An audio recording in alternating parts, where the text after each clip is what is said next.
সবাইকে আমার প্রণাম জানাই। ভগবানের জীবনী দ্য গ্রেটেস্ট থেকে আলোচনা করব। আজকে যে বিষয়টা নিয়ে আলোচনা হবে সেটা হচ্ছে, আমরা কি এখনো চোখ বন্ধ করেই রাখবো?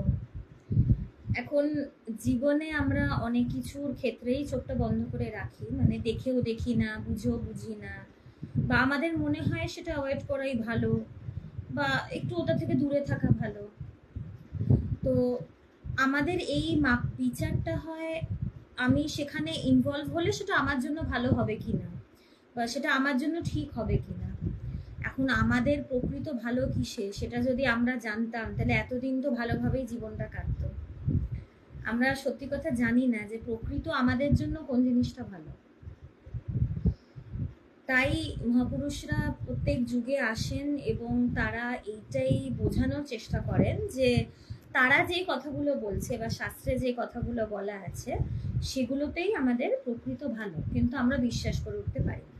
কোথাও না কোথাও আমাদের একটা বিশ্বাসে অসুবিধা। তো আজকে যে বিষয়টা নিয়ে কথা বলবো, এটা ভগবান একটা চিঠি লিখেছিলেন। চিঠিটা লিখেছিলেন কিন্তু তারই শালীকে, মানে তার যে স্ত্রী, আমাদের গুরুমায়ের বোনকে। এবং ভগবানের একটা ছিল কি, ভগবান যেই আদর্শ নিয়ে চলতেন সেইটা নিয়ে কিন্তু মানুষের সাথে কথা বলতেন। এটা না যে তিনি মানুষের ওপরে চাপিয়ে দিতেন, তার আদর্শগুলো তিনি চাপিয়ে দিতেন, কিন্তু তিনি যেটাকে সত্য বলে বুঝতেন সেটাকেই তিনি বাকিদেরও বলতেন, জাস্ট শেয়ার করতেন। তো ভগবান যে তার গুরুর কাছে গিয়ে জ্ঞান লাভ করেছেন, তো সেই সময় থেকেই, তারপর থেকেই কিন্তু ভগবান যা চিঠি লিখতেন সেটা সম্পূর্ণ আধ্যাত্মিক চিঠি হতো, বেদান্তের ওপরে ভিত্তি করে আধ্যাত্মিক চিঠি হতো। তো তার শালিকাকেও ভগবান এই একটা চিঠি লিখেছিলেন, সেখান থেকেই আজকে পড়ছি।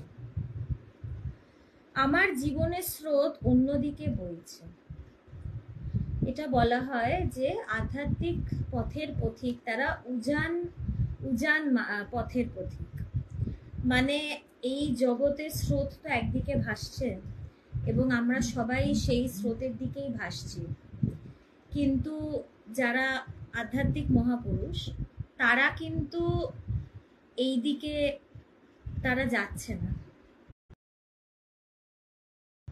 কারণ তাদের যাত্রাটা কিন্তু উৎসের দিকে। আমরা খালি কার্যকারণের মধ্যেই চলে যাচ্ছি, খালি কারণ ফল এটার পেছনে ছুটছি, আর তারা কিন্তু মহা কারণের দিকে তাদের যাত্রা, যে যা দেখছি সবকিছুর উৎপত্তি কোথা থেকে।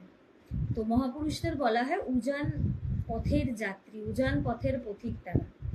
তো ভগবানও সেটাই বলছেন যে আমার জীবন স্রোত অন্যদিকে বইছে। সংসারে মানুষের জীবন তো এখন, হ্যাঁ সবার সংসার আলাদা আলাদা, কিন্তু মোটমাট একই, স্ট্রাকচার ইজ সেম, গঠন একই, তো সেইভাবেই আমরা চলি, কিন্তু ভগবানের ক্ষেত্রে সেটা না। আমি এখন এক কথায় মহাপুরুষ। এখন এই কথাটা তিনি যে অহংকার করে বলছেন বা তিনি যে শোনাচ্ছেন তা কিন্তু না। আপাত দৃষ্টি থেকে শুনে মনে হবে যে তার এত অহংকার কিসের, কিন্তু ব্যাপারটা সেটা নয়। এখন আমি যখন বলি আমার নাম এটা, আমার নাম সুদেষ্ণা গাঙ্গুলি, এটাতে কি বোঝায় যে আমি অহংকার করছি?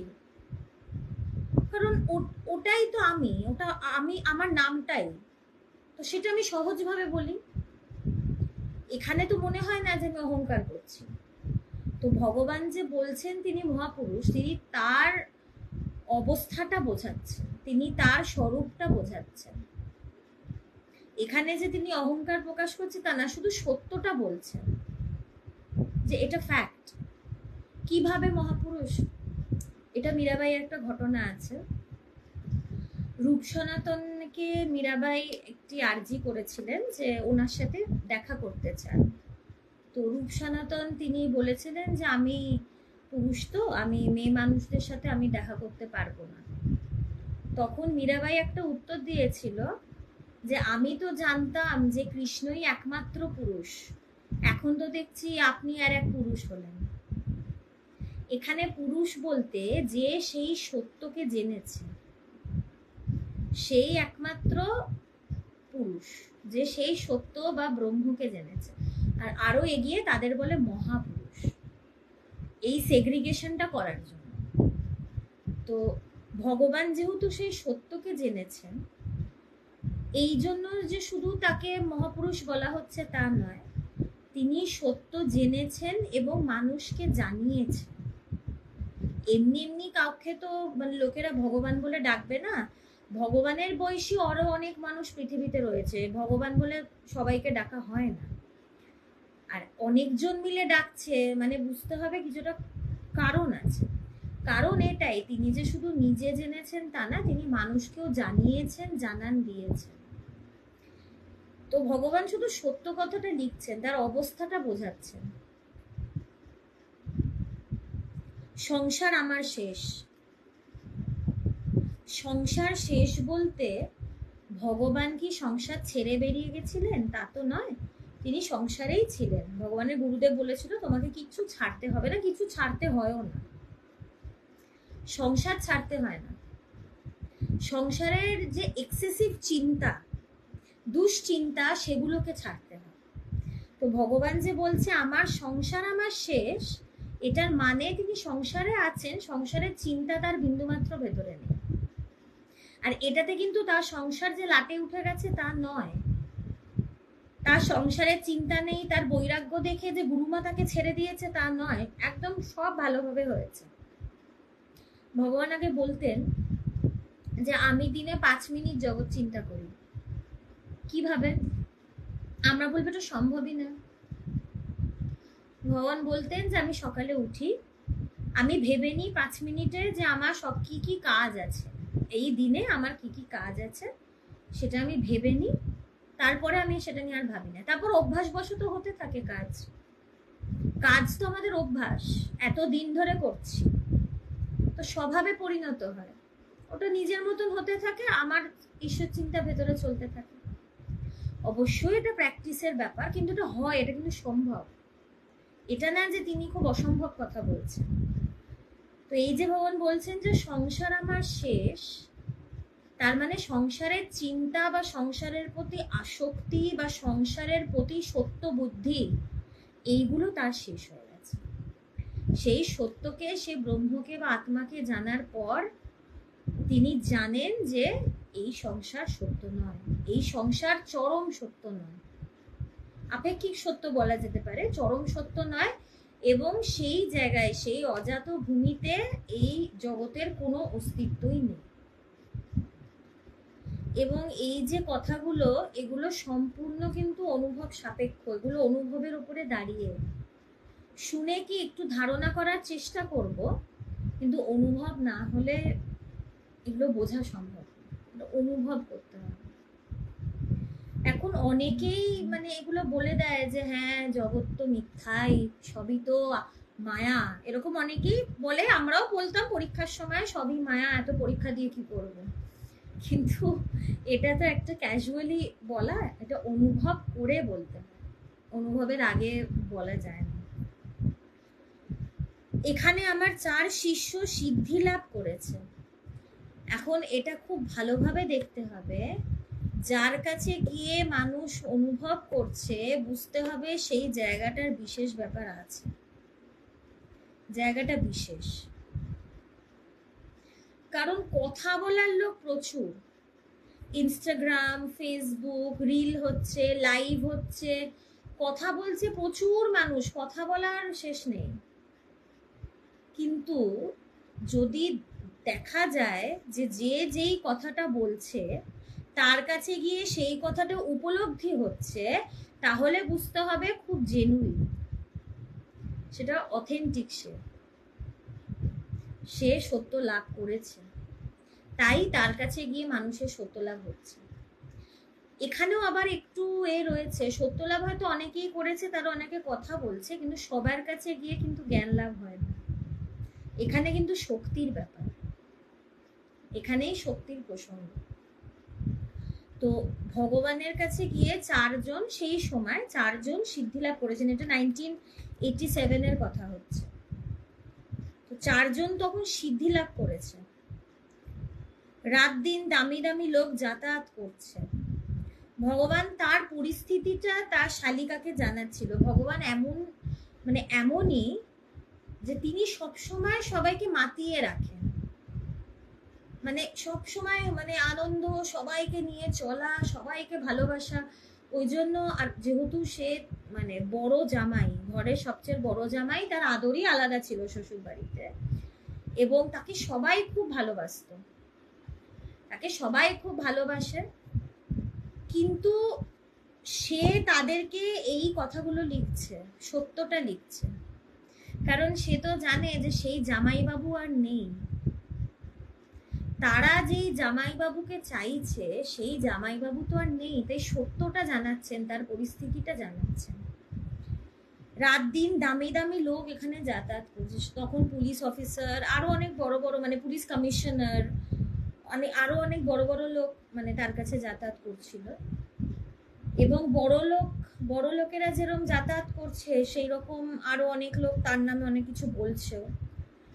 তারা যদি একটু ভালোভাবে দেখতো যে যেই মানুষটার কাছে গিয়ে, সত্যি কথা আমরা আধ্যাত্মিক অনুভব কি, সমাধি কি, কিছুই তো বুঝি না, একটু যদি দেখি কেউ চোখ বন্ধ করে বসে আছে, ভাববো সে নেশা করেছে বা তাকে কিছু খাইয়ে দেওয়া হয়েছে। এখন অনুভূতি কি আর মুখে বলা যায়? সেটা মুখে বলা গেলে তো সারা পৃথিবীর লোক মহাপুরুষদের কথা বিশ্বাস করে উল্টে যেত। এটা মুখে বলা যায় না, নিজেদেরকে অনুভব করে দেখতে হয়। এবং নিজে যে অনুভব করব, এটার জন্য বেশি লোক এগিয়ে আসে না, ভয় পায়, চায় না, বেশি লোক কিন্তু এগিয়ে আসে না।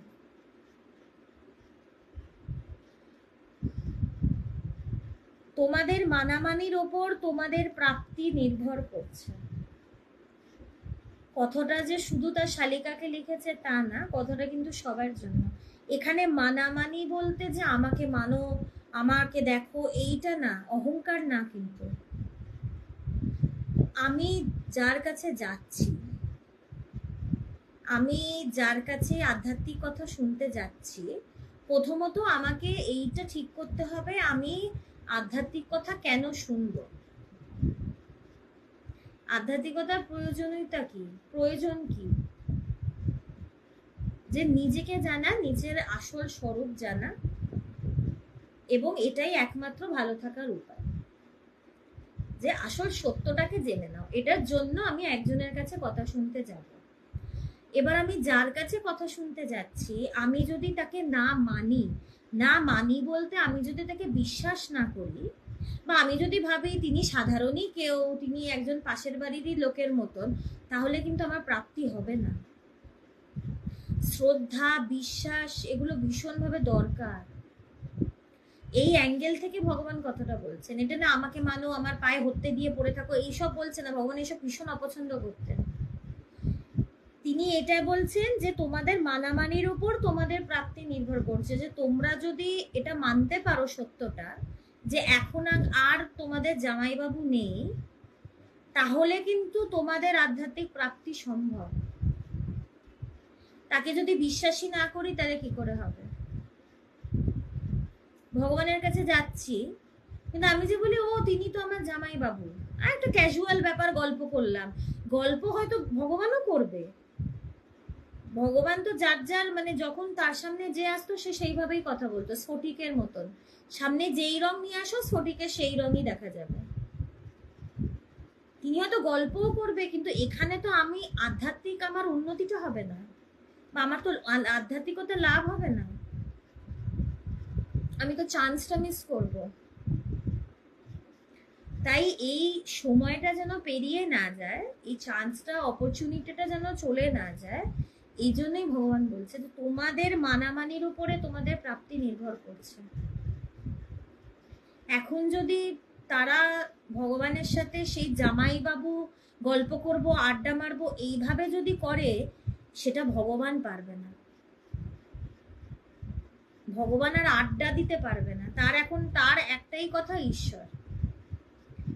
আর তাকে গ্রহণ করলে সেইভাবেই গ্রহণ করতে হবে, তাকে সেইভাবেই মানতে হবে। ভগবান আরো লেখেন, এখানে নিত্য আধ্যাত্মিক জগতের মারাত্মক মারাত্মক ঘটনা ঘটে চলেছে। তো কারোর ধ্যান হয়ে যাচ্ছে, কারোর কিছু সে দর্শন পাচ্ছে তার ইষ্টদেবের, কারোর সমাধি হচ্ছে, মানে কোনো না কোনো কিছু লেগেই থাকতো। কেউ এসে হাউ হাউ করে কাঁদছে, মানে আধ্যাত্মের অনুভূতির শেষ নেই, কিছু না কিছু সেই সময়টা হতেই থাকতো। এবং এমন যে কেউ মা শারদাকে দর্শন করছেন, যে যে যার ভক্ত। ওখানে একজন ছিলেন, ওনার কথা আগেও আলোচনা করেছি, ক্ষীরোদা সুন্দরী দেবী। উনি শ্রী শ্রী মায়ের খুব ভক্ত ছিলেন। তো ভগবানের কাছে যাওয়ার পর উনি মায়ের দর্শন পান, তারপরে ওনার সমাধিও হয় ভগবানের কাছে গিয়ে। এগুলো আমাদের কাছে না, এগুলো একটা মানে ইউটোপিয়ান ব্যাপার স্যাপার, যেগুলো আবার হয় নাকি। এগুলো তো বইতে পড়েছি, ঠাকুরের সমাধি হতো। এখন ঠাকুরের সমাধির সাথে তো সবার সমাধির তুলনা হবে না। তো ঠাকুর আর ভগবানের ব্যাপার স্যাপার সবার সাথে তুলনা হয় না, কিন্তু হয়, এটাই বলার যে হয়। এবং ভগবানের কাছে গিয়ে হয়, হয়েছে, হচ্ছে, হবে হবে। তো ভগবান সে ওই সময় যে পরিস্থিতি, ওখানে কি কি ঘটেছে সেটাই বলছিল। এখানে নিত্য আধ্যাত্মিক জগতের মারাত্মক মারাত্মক ঘটনা ঘটে চলেছে। আসলে কি হয়, কাছের মানুষেরা না বোঝে না, কাছের মানুষ না বেশি অবহেলা করে, যারা দূরে তারা বোঝে।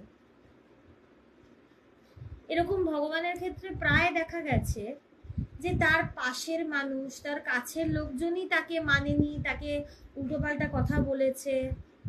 এদিকে বিদেশ থেকে বিদেশিনীরা এসে তাদের অনুভব হচ্ছে, তারা ভগবানকে জড়িয়ে ধরে কাঁদছে, মানে অন্যরকম ব্যাপার। পাশের লোকেরাই বুঝতে পারছে না। তো ভগবান চাইনি যে তার যে আশেপাশের লোকেরা, তাদেরও যেন এইভাবে ব্যাপারটা অবহেলা হয়। এখানে তার ভগবানকে মানাটা ব্যাপার না, তাদের আধ্যাত্মিক উপলব্ধিটা ব্যাপার। ভগবানের কাছে কিন্তু বিষয় ছিল তাদের মুক্তি, তাদের আধ্যাত্মিক উপলব্ধি। এবং এটার জন্য তো একটা বিশ্বাসের সম্পর্ক স্থাপন করতে হবে। তারা যদি জামাইবাবু করে গল্পের মধ্যে মেতে থাকে, তাহলে তো এটাতে তাদের আধ্যাত্মিক উন্নতিটা হবে না। আগে কি হতো, আগে যে পরম্পরাটা ছিল প্রাচীন ভারতে, সেটা হচ্ছে বাবাই কিন্তু ঋষি, তার ছেলেকে বাবাই কিন্তু এই জ্ঞান দান করছে, এই মানে যে পারমার্থিক জ্ঞান সেটা শোনাচ্ছে, এবং বাবার কাছ থেকেই কিন্তু ছেলে জ্ঞান লাভ করছে। এখন ছেলে যদি ভাবে তুমি তো আমার বাবা, তোমার থেকে শুনবো কেন, সেটা কিন্তু না। ছেলেরাও কিন্তু তাকে গুরু হিসেবেই বাবাকে দেখেছে, যে বাবাই আমার আধ্যাত্মিক পরম গুরু। এখানে কোনো পার্সোনাল রিলেশন নেই। এই মানে এটা এখন হয়েছে, বাবা মার কাছে পড়তে চায় না বলে টিউশনে দিতে হয়, কিন্তু আগে এটা ছিল না। আগে কিন্তু এটা ছিল না। সে বাবাকে গুরু বলে বাবার কাছ থেকে সে আধ্যাত্মিকতা শুনতো। সে তো বলতেই পারতো তুমি তোমার বাবা, তুমি আর কি বলবে আমায়। তো এখানেও কিন্তু ভগবান ওটাই বলছে যে জামাইবাবু করে গল্প করে দিন কাটিয়ে দিও না, সত্যটাকে লাভ করতে হবে তো। এবং এই প্রাপ্তির জন্য অত ক্যাজুয়াল সম্পর্ক রাখলে তো হবে না, একটু সিরিয়াস হতে হবে। এটা বুঝতে হবে যে জামাইবাবু তো আর জামাইবাবু নেই, ব্যাপারটা অন্যরকম, ব্যাপারটা আরো গভীর, আরো গম্ভীর। গুরুমা একদিন বলেছিলেন খুব অদ্ভুতভাবে, 15ই ডিসেম্বর গুরুমা এবং ভগবানের বিবাহ বার্ষিকীর দিন, এবং 15 ডিসেম্বর সেই একই দিনে ভগবানের নির্বিকল্প সমাধি হয়। কথাগুলো সত্যি, একটা কথা বানিয়ে বলছি না। তো গুরুমা একদিন বলেছিলেন যে যেই দিনে আমরা বিবাহের বন্ধনে বেঁধেছিলাম, সেই দিনেই আমরা বিবাহ বন্ধন থেকে মুক্তি পেয়েছি, কারণ ভগবানের সেই দিনই নির্বিকল্প সমাধি হয়। নির্বিকল্প সমাধি মানে কিচ্ছু নেই, সেই চরম চরম অনুভূতি, সেখানে কিচ্ছু নেই, সেই চরম অজাতবাদ সেই জায়গা। তো গুরুমা এই কথাটা বলছেন, গুরুমারও তো ভগবানের কাছে অনুভব হয়েছে। গুরুমা তো বলেনি আমার স্বামীর থেকে আমি কেন শুনতে যাবো, আমি অন্য গুরুর কাছে যাব গিয়ে, কোনোদিন বলেননি। সে তার স্বামীকেই সবকিছু বলে মেনেছে এবং সে জ্ঞান লাভ করেছে। ভগবানের মেয়ের ক্ষেত্রেও তাই। সে বলেনি আমার বাবা আবার কি বলবে না বলবে, না, সে তার বাবাকে গুরু হিসাবে মেনেছে। এই জন্যই ভগবান তার আত্মীয়দের এই চিঠিটা লিখেছিল, যে এখানে নৃত্য কিন্তু চলছে, তোমরা মানবে কি, তোমরা কি মানতে পারবে? তোমরা যদি মানো তাহলে তোমাদের প্রাপ্তি হবে। তারা যদি এটা মানতে পারে যে না, জামাইবাবুর তো এরম এরম ঘটনা ঘটছে, ব্যাপারটা অন্যরকম, আর এটা তো ভগবান বানিয়ে বানিয়ে বলছে না। তারা যদি তখন গিয়ে সেই 4 জন যাদের অনুভূতি হয়েছে তাদেরকে যদি জিজ্ঞেস করতো, তারাই বলে দিত। এটা তো গল্প বানিয়ে তিনি লিখছেন না, বাস্তবটা লিখছেন। গুরু মহারাজের অহেতুক কৃপা স্রোত নিত্য বয়ে চলেছে। আগের কথাগুলো যে অহংকারের কথা নয়, এটা এই লাইন থেকেই বোঝা যাচ্ছে। ভগবান পরিষ্কার লিখছেন যে সবই আমার গুরু মহারাজের কৃপার ফলে হচ্ছে। তিনি কিন্তু একবারও বলছেন না আমার জন্য আমি করছি, আমারকে মানো, আমাকে তোমরা বলো আমি মহাপুরুষ, এটা না। তিনি খালি বললাম না, তিনি বাস্তবটা বলছেন যে কি কি ঘটছে, সত্যটা বলছেন। আর এটাও বলছেন যে যা হচ্ছে সব তার গুরুর কৃপায়, তার গুরুর কৃপাতেই সবকিছু হচ্ছে। বিশুকানন্দজি থেকে অভিভূত সঞ্জয়কে বলবে যে বা যারা ঠিক ঠিক এই শরীরকে চিনতে পারবে কিংবা ধরে থাকবে তাদের কোনো ভয় নেই।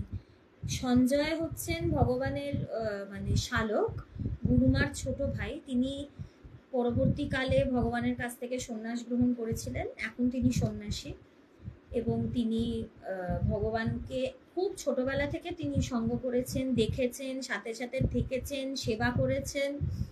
তো তার কথাই ভগবান বলছে যে তাকে বলতে যে এই শরীরকে যে চিনতে পারবে কিংবা ধরে থাকবে তাদের কোনো ভয় নেই। তিনি কিন্তু এত বড় কথাটা বললেন। আর কথা যখন মুখ থেকে বেরোয় না, কথাটার কিন্তু দায়িত্বটাও নিতে হয়। কথাটা যে তিনি এমনি এমনি বলে দিয়েছেন তা না, তোমাদের কোনো ভয় নেই, তারপরে তাদের আপদে বিপদে থাকেননি, তা কিন্তু নয়। কথাটা খুব দায়িত্ব নিয়ে বলেছেন, কারণ ভগবান তো বুঝছিলেন যে তার শরীরটাকে মাধ্যম করে কিছু একটা হবে। তার গুরুর কৃপায়, সেই মায়ের কৃপায়, সেই আদিশক্তির কৃপায় তার শরীরটাকে মাধ্যম করে কিছু একটা হবে।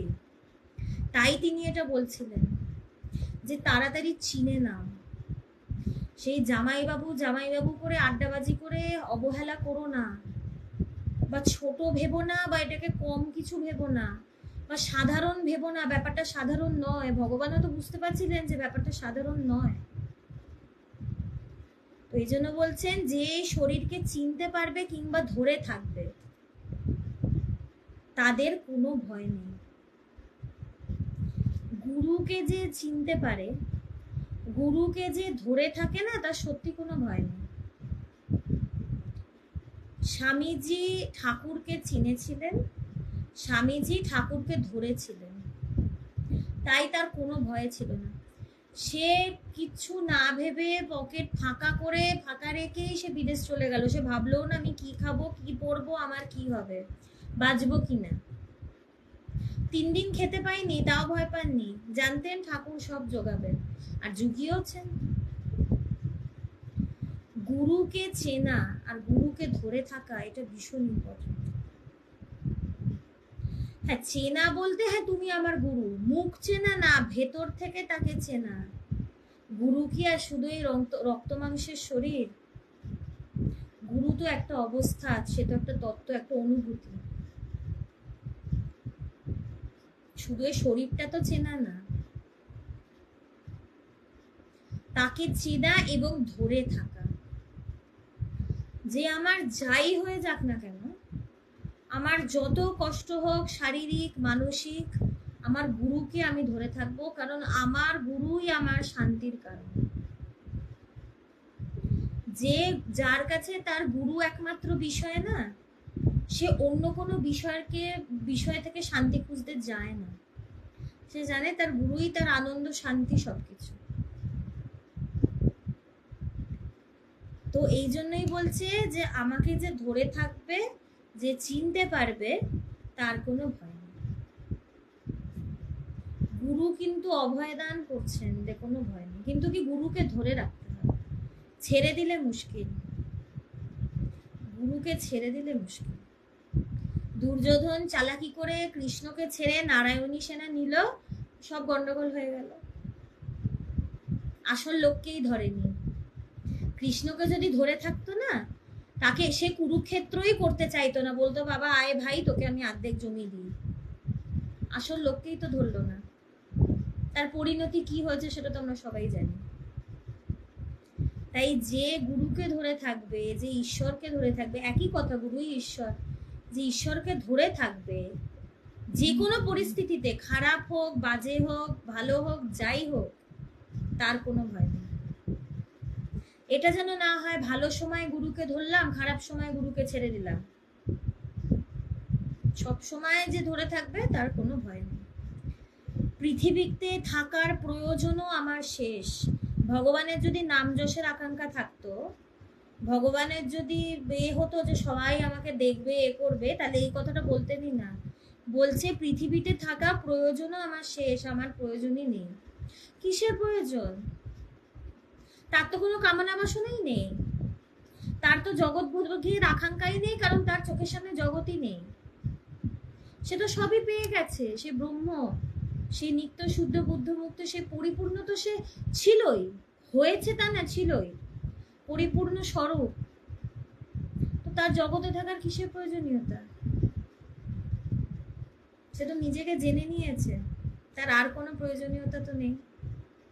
তাও তিনি রইলেন মানুষের মুক্তির জন্য, কষ্ট করে রইলেন। থাকবো তাদের জন্যই যারা জানতে চাইবে সেই চরম সত্যকে। তো তিনি বললেন যে আমার নিজের জন্য আর পৃথিবীতে থাকার কিছু নেই, আমার এটা লাগে, ওটা লাগে, এই ভোগ করতে হবে, ওই ভোগ করতে হবে, এই কামনা বাসনা আমাকে পূরণ করতে হবে। তার তো নিজস্ব কিছুই কামনা বাসনা নেই। বলছে তার নিজের কোনো প্রয়োজন নেই, কিন্তু তিনি থাকবেন মানুষের জন্য, যারা এই সত্যকে জানতে চাইবে তাদের জন্য সে থাকবে। এমনি বাকি তার কোনো পার্সোনাল রিলেশন রাখার জন্য তার থাকার দরকার নেই। আমি ওর জামাই, আমি ওর এ, আমি ওর সে, পার্সোনাল না, একমাত্র সত্য, সেই সত্যের জন্য।